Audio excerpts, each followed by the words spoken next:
আসসালামু আলাইকুম প্রিয় খামারি ভাই এবং বোনেরা, আজকে আপনাদের সাথে শেয়ার করব যে আমি খামারে ব্রুডিং অবস্থায় আসলে কি ঔষধ ব্যবহার করি।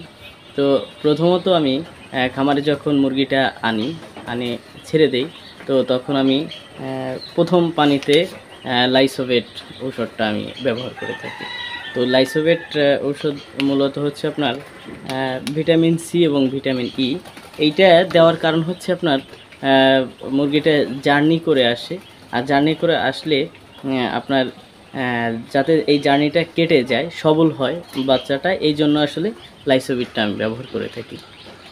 দ্বিতীয় নম্বরে হচ্ছে আমি যে ঔষধটা ব্যবহার করে থাকি, এই লাইসোভিটটা আপনি 1-1.5 ঘন্টা পানিতে ব্যবহার করতে পারেন, এইটাই এনাফ। হ্যাঁ, তো তারপরে হচ্ছে আমি মাইক্রোনিট যে ঔষধটা আছে এইটা ব্যবহার করি, আর এর সাথে আপনার অ্যারানামক্স ঔষধটা ব্যবহার করে থাকি।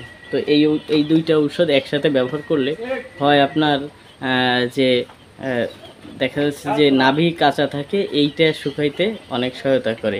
এইটা আমি 3 দিন পর্যন্ত ব্যবহার করি। তো এইটায় গরমের দিন হলে আমার ব্রুডিং কালটা শেষ হয়ে যায়, আর যদি শীতকাল হয় 5 থেকে 7 দিন এইটা ব্যবহার করি। তো আশা করি দর্শক আপনারা বুঝতে পেরেছেন যে ব্রুডিং অবস্থায় মুরগিকে আসলে কি মেডিসিন প্রয়োগ করতে হয়। যদি আপনার মুরগির দেখা যাচ্ছে যে একটু বাথরুমের সমস্যা থাকে, পায়খানার সমস্যা থাকে, অ্যারানামাইসিন ওষুধটা আপনি সাথে ব্যবহার করতে পারেন।